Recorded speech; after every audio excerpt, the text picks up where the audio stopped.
Sellers stepped back in. Profit takers came in aggressively at those key levels we talked about yesterday. If you watched the video from yesterday, if you're new here, welcome. I'm going to give you some ideas to look forward to and to watch before you aggressively buy the dip. What's going on, everybody? My name is Dr. B. I appreciate you so much for the support on the channel. If you're new, go ahead and hit subscribe, like, comment, check out our other videos on the channel. If you'd like to join our Discord to get live trading and or trade ideas and to get these videos a little bit up to date earlier, I posted trade ideas inside of our Discord community, Leverage University. All right. Without further ado, let's jump right into it today and give an update exactly what happened on the market and how we talked about this exact trade from yesterday. So let's look at SPY on a weekly chart here. Okay, I'm gonna get rid of everything to make sure the beginner is welcomed. I'm gonna show you how the chart tells us a story. Okay, what we saw the past couple of weeks is some selling pressure. I'm on a weekly chart and we read the chart from right to left, right? So we have this weekly candle that is finishing up this week. We have this candle right here that engulfed the last candle. And this was a concern coming into this week is what do we do? Can we take out the previous high above 686? And we have not been able to do that. So we rejected right at that previous weekly high and continued lower. All right. So now we've got a clear resistance level that there is overhead supply slash ceiling slash resistance slash profit takers slash sellers up here at this 685, 686 level. Brian, why is that important? Why is it doing that? Is because on the ES futures, what did I say yesterday? If you watched the video, that is right at our psych level of 6,900. Okay, 6,900 on the ES futures right here is right at a lower high where sellers are stacked. Look what happened last time. Now, it didn't have to do this. It could have broken through, but what do? As traders, more specifically, we react. We don't guess. We react to the levels. And this was a clear lower high that formulated at that resistance area right there. Okay. Same thing that happened last time. Where did it come back to? Right there, back to 67.50. And on SPY, where is that right back to that we talked about yesterday? 670, 671, the gap filled, and there you go. Okay. So now, Brian, what's going to happen next? What are you looking at next? Do I buy this dip? Is it going to rip back up like last time? When you have a lower high set, okay, on a bigger time frame, let me get rid of all this stuff and clear this chart up pretty cleanly. Okay. When you have a lower high set on a larger time frame, okay, you have to be a little bit more careful because it tried once. Nope. Tried twice. Nope. Okay. And now we've got to see where a true bottom is because now we've got lower highs and we haven't created a lower low just yet. Where would the lower low, Brian, where would you get concerned is if we took out, I want you to put a big red, yellow, doesn't matter, that's 661. So have we taken out another daily lower low? No, we have not. So in that case, that still simply means that we have potential for bullish structure to retrace back to the upside. So why I wanted you to watch this video, or I wanted to create this video is, okay, is this it? Is this the crash? No, not necessarily. Okay. So I'm not over here trying to be a perma bear, bearish, anything of that nature, right? I'm a day trader, but also people that are trying to get into this game, they're like, this goes up and down and up and down and up and down. I don't know what to do. I think the stock market is supposed to go up. I'm holding call options. I'm buying where people say to buy, but when I look over, it's back red, right? So you have to zoom out and see where the concern comes in. The concern would be if we took out that weekly low and that daily low. If we start getting like that, that's where this head and shoulders formation starts to come in. Right here, there, right? And we are not there just yet. It's a lot of theirs. All right. So my concern would be taking out that previous 661 level and getting below that. Okay. The big concern where you might want to step out of the way and start really considering more bearish nature is underneath this tariff low.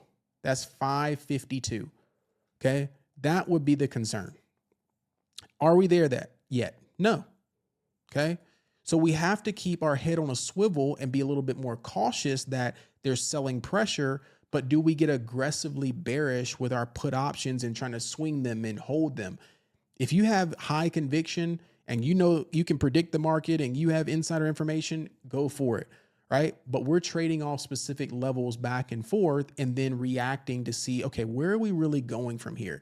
My concern would be back below 661. My big concern where I get a little bit more aggressive with bearish nature is back below the tariff lows, which is right here. So draw those on your chart, 661 and 652, right? That is still bullish nature. Now, if I turn on my moving averages here, we can see that we are still above the daily 50, okay? So I want to mark that in a big green marker, okay? As long as we're still above that daily 50, that is still bullish. Okay. That is still bullish, even though it seems like, man, like this is another big pullback. We pulled back another almost 2%. This wide ranges, right? But we can still do this, right? Set a higher low off of that daily 50. NVIDIA reports great earnings and we rip back to the highs and try to take it out. And then there's that 700 into the end of the year. Okay. That is still possible. So I just wanted to, again, reiterate that I'm here to educate and update based off of technicals and just bring people into awareness so you know how to prepare and not freak out for those that are beginners more specifically. If you are, intermediate, or if you have been here, you can see what I'm seeing, right? So I'm not here to fearmonger, press on any of these things. It's just to bring people into awareness of what's going on. So as long as we hold above 667 on SPY, and right now 670, this area I want you to mark as support. This is a demand zone, support zone, demand, right into here, into that daily 50. Okay. Now, what I also want you to mark on SPY is this tariff high. Okay. That tariff high is very, I would say a little bit more concerning, simply because if bears can protect that tariff high, which is 674, and looks like we're going to close underneath it today, right? That is a little bit more concerning. So we're kind of in this limbo uncertainty wave where we've got to get back above that tariff high, right?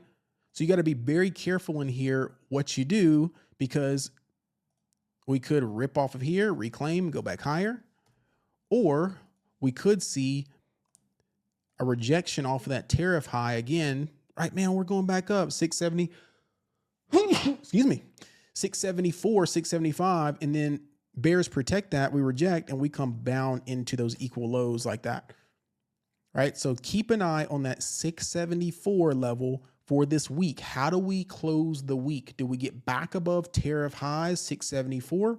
Ideally, it would be 675 in my opinion. Can we close back above 674, 675? Into tomorrow, or do we continue the selling into the end of the week? And that would bring an interesting perspective into next week about, do we continue, right? Do we continue down to these equal lows of 652? Okay. Which I can see as very much possible if we stay below that 674. All right. So there's your SPY analysis. Qs, right? Which is very interesting because we have a very bullish, right? Bullish stock that is coming up for their earnings next week, i.e. NVIDIA on the 19th. So with NVIDIA's earnings, everyone's getting very, very bullish and uptick, right? But I want you to take your emotions out of it, look at the chart and react.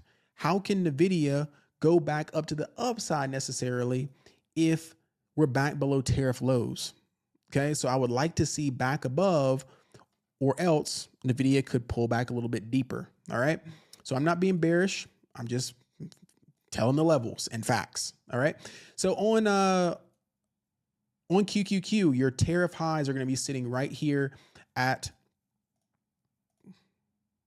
right there, 612. Where are we now? We're below that 612. So mark that as resistance for now. I want you to also mark the daily 20, which is very key. Where do we move down into? Off that daily 20, 618 breakdown, back into the next moving average, which is the daily 50, which is sitting right at 605. So how do we react at 605? Right? We'd like to see a bounce off of there. If you're bullish, you'd like to see a reclaim back above there, 612, and then you can take it back to the upside. Okay. But be very cautious that we're back in this range right here. So draw your box underneath the tariff highs, draw your box into the daily moving average. Whichever way it breaks out of this box is going to give you an indication of strength and or weakness. We break underneath that daily 50, 605. It's probably going to come pretty aggressively, in my opinion, down probably through that equal weekly low. If we break underneath that daily 50, I mean, we're probably testing the tariff lows again. That's just my thesis. Again, it's a thesis. It's an idea based off of price action, right? So reclaims are very important when you see aggressive selling because you could catch a falling knife, right? So a reclaim is back above the tariff highs, back above the tariff highs right there, and then take it back up and get aggressive. Okay, back up the daily 20, above the daily 20, cool, we're squeezing.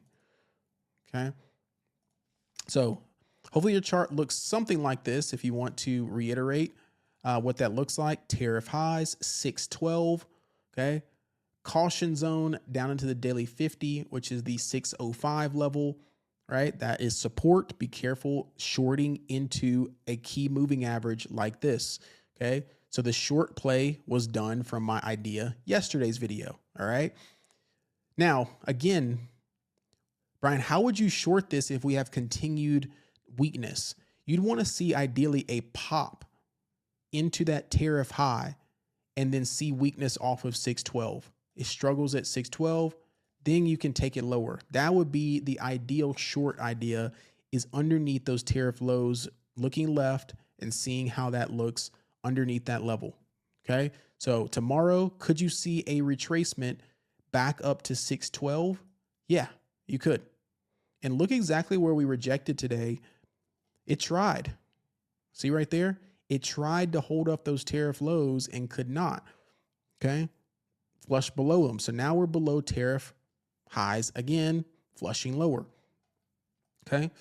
So be careful in this zone. Mark your daily 50. We will react in this box. We will react in this box. All right. Cool.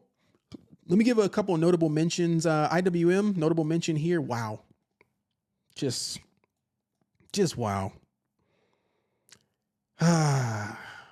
This is one I wanted to catch. Like, I love trading IWM, especially when I see multiple rejections up against that daily 20 and then finally getting below the daily 50 underneath 243. Do you see what happens when you get below that daily 50?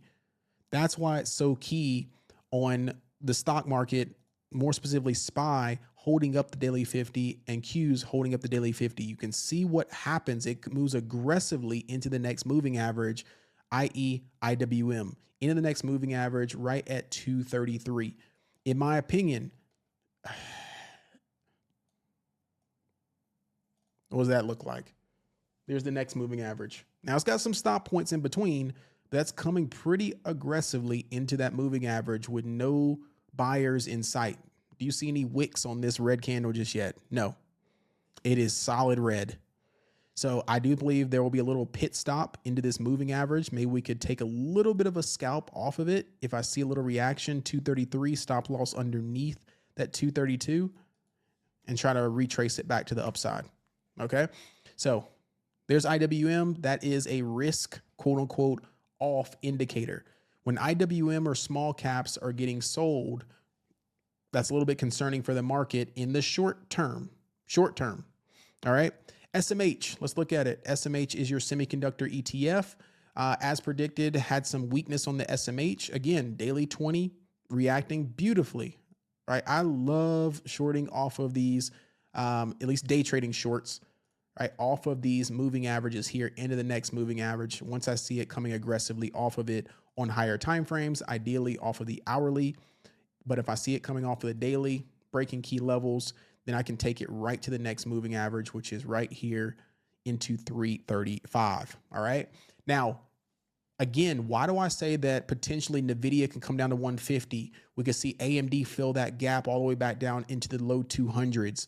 Why do you say that, Brian? Is because there are some gaps back on the SMH. Now, this is, potentially in December, into the new year. This is not into, in my opinion, the short term when we potentially could have a Santa rally. We could have a recovery into the end of the year just to uplift the market, right?